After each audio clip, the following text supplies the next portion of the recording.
Hey everybody, it's Tony Cardinali with Cross Country Mortgage. As you're out shopping for homes, I want you to know what it's like to go through a purchase transaction from a timeline perspective. You'll want to know this because there's certain milestones in a purchase transaction that are very important that your lenders are going to be watching out closely for, and you should also be.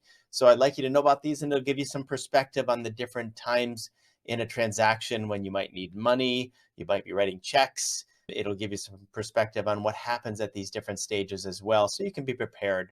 Keep in mind, we're always going to be calling you each Tuesday and updating you on what's going on with your transaction. So there's no need to worry about being prepared when that time comes. But nonetheless, this will help you give an early look at what happens.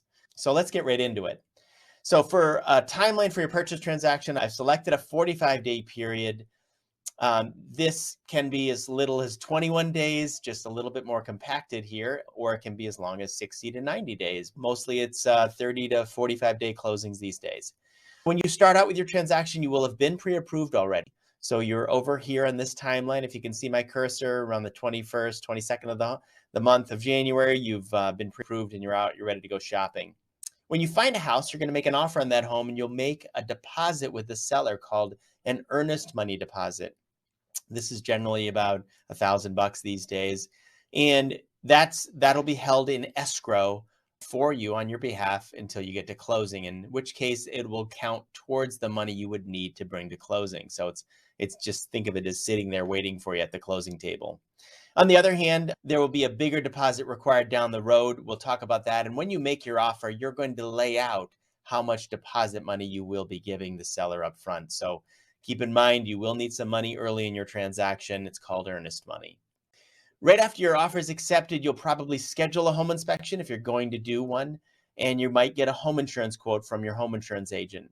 Once those are done, if you don't do a home inspection or once the home inspection is complete to your satisfaction, then you'll usually want to call us and we'll get your rate locked at that time. We'll send you loan disclosures. We'll order the appraisal. We'll order the title work. You want those done as quickly as possible and as early as possible in your transaction. The rate lock will cover the interest rate protection all the way through and past your closing date. And your loan will get put into processing at that time. So you get loan disclosures to review and e-sign. There's probably 45 pages of stuff there. And you start working with the settlement agent, the closing attorney, and your real estate agent on the purchase and sales document. This is the contract in which you'll sign between you and the seller that further outlines the steps between then and closing, the numbers of your transaction, if you renegotiated the numbers a little bit as a result of the inspection. All of that will get worked out on your purchase and sales step. Remember, you're going to be giving that seller a bigger pile of money at that time, more earnest money. And it's usually a bigger chunk of money. I'll put $10,000 here. Could be something like that. Could be 50,000. Could be 5% of the house price.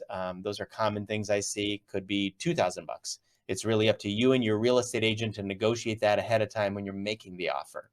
Your loan is in processing at that time. That's where our team here in Westford is going to be going through your file, making sure it's all set for underwriting. We might ask you for a few more documents like pay stub, refresh, or a bank statement. We're going to verify this $1,000 and this $10,000 earnest money deposit to make sure it came out of your bank account. So keep a copy of the check or get a copy of the check from your bank statement once it clears the bank. Once your file is all complete, it's going to go to underwriting. It'll get approved ahead of time, irrespective of if the appraisal is back, and we'll get the loan approval and we'll tell you about that. But the appraiser is going to finish the appraisal job and send us a copy of the appraisal. You'll get a copy as well at the same time in PDF format. That appraisal will be sent to underwriting for approval. Title work will be completed on the property by the closing attorney. We'll get a copy of that as well, making sure that when you buy the home, as best we can tell from the attorney, that the title is going to be clear. Underwriting will review everything in your file and approve your mortgage. They'll send the branch processing team a loan approval, and our processing team will go through that approval, making sure there's no material conditions in there that we missed or that you have to provide. And we want to clear those up immediately if we do. So those are material conditions that you would not want to show on this commitment letter. The commitment letter is the bank's promise to close on your transaction and fund your loan. And if there's any conditions in that commitment letter that are material in nature, like a pay stub that we still need, like we're missing a W-2 from employment, or you just changed jobs and the contingencies haven't been cleared off your job offer, we're going to want to clear those up and ask for an extension of the commitment before that commitment is delivered or that date passes. You don't want to pass this date without providing evidence to the seller that you've got a commitment or that you cannot get a mortgage and you need your $10,000 and your $1,000 back. You need to escape the transaction. So the commitment date comes and goes. You've provided commitment to the seller, showing them that your financing is all set up and lined up for closing. That's when you're going to finalize your moving plans and home insurance. Then you'll get a preliminary closing disclosure a couple of days before closing, usually 3 or more. We've delivered them as early as 15 days before closing. This is just an early look at what your closing is going to look like on the day of closing from a numbers perspective. It's about 3 pages long. The bottom of the third page has your number, like how much cash you need to bring to close, but it is not your final number, because between then and closing, the closing attorney, the closing department, the town tax authority, they're all going to be talking and settling up numbers and per diem, setting up a per diem for how much taxes you owe. Maybe you owe some money to the seller for that. Maybe there's some oil in the oil tank and we're getting a final oil reading through the real estate agents and the seller's agent. And we're going to be charging you on the closing statement for the oil that's left in the oil tank for that house that you're buying. So those are the kind of little adjustments that'll happen before closing, and that often can happen up to the day before closing.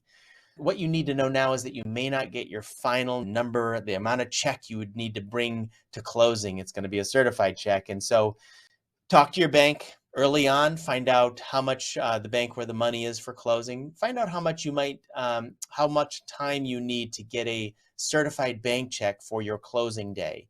That check you bring to closing that day to settle out your purchase transaction needs to be a certified bank check. Unless, of course, you're selling a house on the same day, in which case the attorney can just wire money to this new transaction settlement agent so that you can use those funds right away. So it's very common to close same day, but if you're not doing that and you're getting the money out of your bank, make sure you can get it quickly. It takes 10 minutes to get a certified bank check usually, but you want to know ahead of time.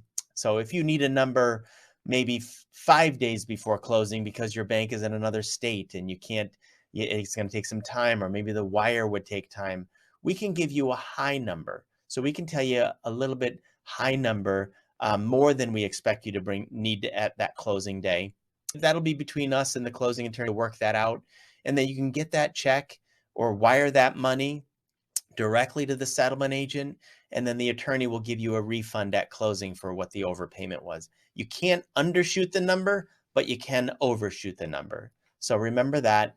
If you're going to have trouble getting those funds ready for the day of closing, maybe the day before closing, make sure that you prearrange to have that money sent early, and you can talk with us on how much you'd need. The day before closing, you'll do your final walkthrough with the real estate agent to make sure the seller didn't bust up the property before they moved out, and that it's in broom clean condition like your contract would likely say. And then you're going to get your final number that day, maybe the day before, showing you exactly how much cash is going to be due at closing. And it may have changed a little bit from this preliminary closing disclosure that's required to be sent to you by law 3 days outside closing. So the final number can be slightly different as a result of those property-related adjustments. You'll go get the check. You can even get the check same day. I've done that before when I've closed on a home, run to the bank, grab a check, go to the closing. Closings today, they're mostly hybrid, and that means you are e-signing most of your closing documents the day of closing. You'll get to review them the day before closing, but you're going to be e-signing them, clicking and e-signing a whole bunch of documents the day of closing.